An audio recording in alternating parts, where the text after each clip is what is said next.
রাজধানীতে মাদকদ্রব্য নিয়ন্ত্রণ অধিদপ্তরের পৃথক অভিযানে মাদকসহ ৩ জনকে আটক করা হয়েছে। বৃহস্পতিবার বিকেলে সেগুনবাগিচায় অধিদপ্তরে আয়োজিত সংবাদ সম্মেলনে এই তথ্য জানান অপারেশনস বিভাগের পরিচালক বশির আহমেদ।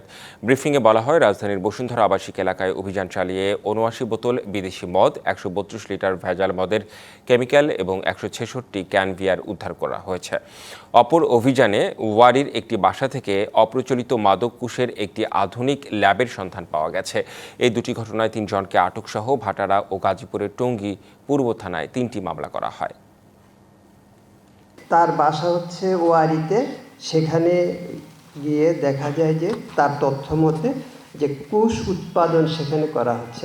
এই দুইটি জায়গা থেকে আমরা ৩ জনকে গ্রেপ্তার করেছি।